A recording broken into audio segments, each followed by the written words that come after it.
उत्तर प्रदेश की राजनीति में क्या कोई बड़ा खेला होने वाला है? क्या अखिलेश यादव ने ये मान लिया है कि अब सिर्फ मुस्लिम यादव वोट बैंक के सहारे लखनऊ की गद्दी नहीं मिलेगी? 2024 में पीडीए का नारा देने वाली सपा अब अचानक सवर्णों और ब्राह्मणों के दर पर माथा क्यों टेक रही है? नमस्कार, ये है एनालाइज नाउ और मैं हूं कृष्णा वाजपेयी। आज हम यूपी की राजनीति का वो पन्ना खोलेंगे जिसे देखकर विरोधी भी हैरान हो गए हैं। क्या मायावती की वापसी और ओवैसी की एंट्री ने अखिलेश यादव की नींदें उड़ा दी हैं?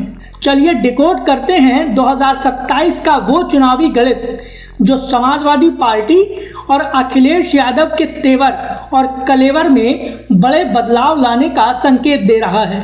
वीडियो शुरू करें उसके पहले हमारे चैनल को सब्सक्राइब कर लीजिए और नए वीडियो के अपडेट सबसे पहले पाने के लिए हमारे चैनल की नोटिफिकेशन सेटिंग ऑन कर लीजिए। इस कहानी की शुरुआत यूपी से नहीं बल्कि पड़ोसी राज्य बिहार से शुरू होती है।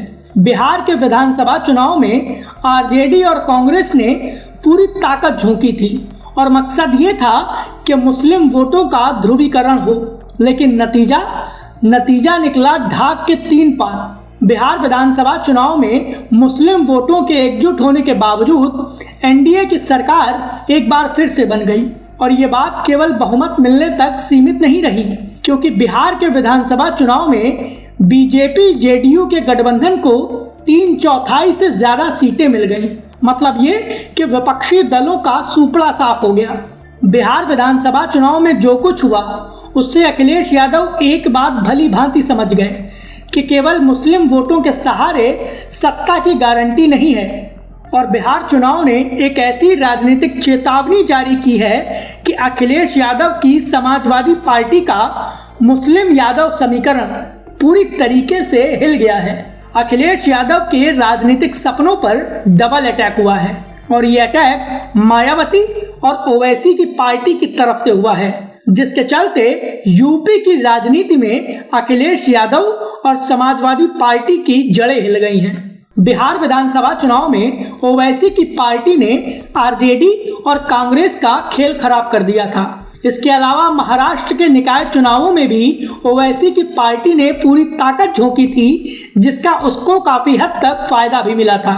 बिहार से लेकर महाराष्ट्र तक ओवैसी की पार्टी ने ये बता दिया है कि मुस्लिम समाज का वोट अब कांग्रेस या बीजेपी विरोधी पार्टियों की जागीर नहीं रहा है।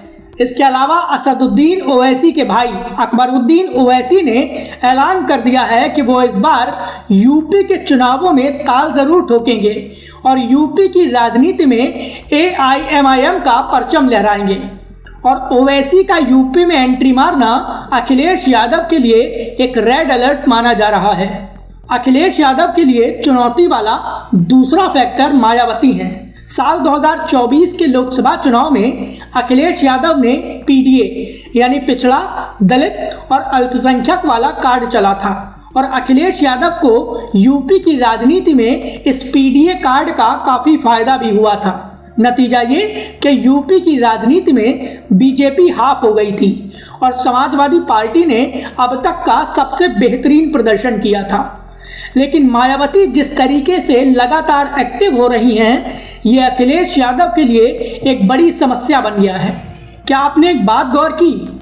आजम खान की रामपुर में अनदेखी करना हो या उम्मीदवारों के चयन में मुस्लिमों की संख्या के बजाय सोशल इंजीनियरिंग पर ज्यादा जोर देना, अखिलेश यादव अपने इन कदमों से ये संकेत देना चाहते हैं कि समाजवादी पार्टी केवल किसी एक जाति या समुदाय की पार्टी नहीं है। अखिलेश यादव आज के वक्त में यूपी की राजनीति में बीजेपी के ब्राह्मण वोट बैंक को साधने की पूरी कोशिश कर रहे हैं। वो योगी सरकार पर लगातार ब्राह्मणों के अपमान का आरोप लगा रहे हैं और साफ कह रहे हैं कि यूपी की सरकार में ब्राह्मणों की अनदेखी भी हो रही है। इतना ही नहीं, हाल ही में जब यूपी में बीजेपी के ब्राह्मण विधायकों ने बैठक बुलाई थी और उसको लेकर बीजेपी में आंतरिक गतिरोध हुआ था, तो उस दौरान अखिलेश यादव ने यूपी में बीजेपी के ब्राह्मण विधायकों का साथ दिया था और ये भी कहा था कि ब्राह्मण विधायक भी बीजेपी की सरकार और मुख्यमंत्री योगी आदित्यनाथ के खिलाफ हो गए हैं। अखिलेश यादव ने अपने इस कदम के जरिए ये दिखाने की पूरी कोशिश की है कि यूपी की सरकार ब्राह्मण विरोधी है और अगर ब्राह्मणों का वोट समाजवादी पार्टी को मिलेगा तो ब्राह्मणों को यूपी की नई अखिलेश सरकार में प्रतिनिधित्व भी मिलेगा।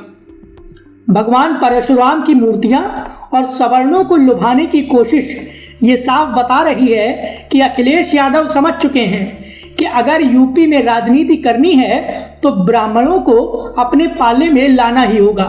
ऐसा नहीं है कि समाजवादी पार्टी कोई बहुत बड़ा वैचारिक बदलाव कर रही है, बल्कि ये केवल 2027 के विधानसभा चुनावों के लिहाज से अखिलेश यादव की राजनीतिक व्यवस्था है। तो आपको क्या लगता है, क्या अखिलेश यादव का ये सवर्णों को लुभाने वाला कार्ड काम आएगा? क्या अखिलेश यादव अपना मुस्लिम वोट बैंक ओवैसी से बचा पाएंगे या नहीं? क्या मायावती अखिलेश यादव का पीडीए वाला वोट बैंक छिटका लेंगी? और सबसे बड़ा सवाल यही है कि क्या यूपी की राजनीति में सवर्ण मतदाता भाजपा का साथ छोड़कर साइकिल की सवारी करेंगे? इस मुद्दे पर आपकी क्या राय है, प्लीज़ हमें हमारे कमेंट बॉक्स में ज़रूर बताएं। वीडियो पसंद आया हो तो प्लीज़ इसे लाइक करें और हमें सपोर्ट करने के लिए हमारे वीडियो को ज़्यादा से ज़्यादा शेयर करें।